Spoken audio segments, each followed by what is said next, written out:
Cinema ఇండస్ట్రీలో కొందరు దర్శకులు సినిమాలు తీస్తారు, మరికొందరు ట్రెండ్లను బ్రేక్ చేస్తారు. ఆ రెండో కేటగిరీకి బ్రాండ్ అంబాసిడర్ లాంటి వాడు సందీప్ రెడ్డి వంగ. అర్జున్ రెడ్డితో ప్రేమను పిచ్చి స్థాయిలో చూపించి యానిమల్ తో హింసకి మాస్ మెంటాలిటీకి కొత్త నిర్వచనం ఇచ్చిన ఈ దర్శకుడికి ఎదురుగా నిలబడ్డాడు డార్లింగ్ ప్రభాస్.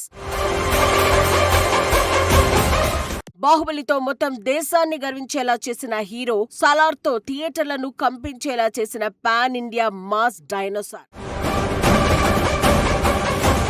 ఇప్పుడు ఈ ఇద్దరి కలయికతో వస్తున్న సినిమా స్పిరిట్. కానీ new year mid night release చేసిన పోస్టర్ చూసిన వెంటనే సోషల్ మీడియాలో ఒక్కటే అరుపు. ఇది కొత్త సినిమా పోస్టరా లేక యానిమల్ పార్ట్ 2 లుక్కా అని. చేతిలో మద్యం bottle, bare chest, rough look లో ప్రభాస్ ని చూసినప్పుడు సందీప్ ఇంకా అర్జున్ రెడ్డి మైండ్ సెట్ లోనే ఉన్నాడా అనే డౌట్ రావడం సహజం. పైగా హీరోయిన్ తృప్తి డిమ్రి కూడా మళ్ళీ అదే టైప్ క్యారెక్టర్ అయితే విమర్శలు ఖాయం అనే టాక్ గట్టిగానే వినిపిస్తోంది.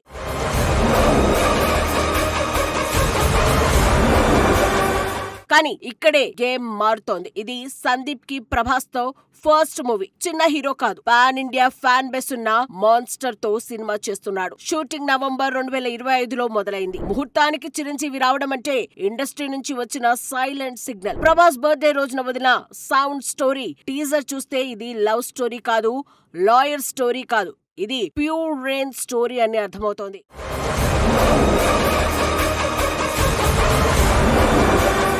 ఇక బాక్స్ ఆఫీస్ దగ్గర స్పిరిట్ ఆట మామూలుగా ఉండదు. కంటెంట్ కనెక్ట్ అయితే డే 1 200 కోట్ల ఓపెనింగ్ రావడం పెద్ద ఆశ్చర్యం కాదు. టాక్ పాజిటివ్ అయితే 1000 కోట్ల క్లబ్ లో అడుగు పెట్టడం కూడా అసాధ్యం కాదు. కానీ ఒక చిన్న మిస్టేక్ అయితే వంగ రిపీట్ అయ్యాడు అనే స్టాంప్ పడుతోంది. అదే రిస్క్ తీసుకుని కొత్తగా కొడితే మాత్రం స్పిరిట్ సినిమా కాదు, ఒక స్టేట్మెంట్ అవుతుంది. చివరికి తేలాల్సింది ఒక్కటే, ఇది యానిమల్ హ్యాంగ్ ఓవర్ అయితే ట్రోల్స్ రోత, అదే వంగ మార్క్ ఎవల్యూషన్ అయితే థియేటర్లలో బాక్స్ ఆఫీస్ మోత. ఇప్పుడు మీరే చెప్పండి, ప్రభాస్ ముందు ఈ వివాదాలు నిలబడతాయా లేక స్పిరిట్ తో వంగ మరోసారి ఇండియన్ సినీ రంగాన్ని షేక్ చేస్తాడా?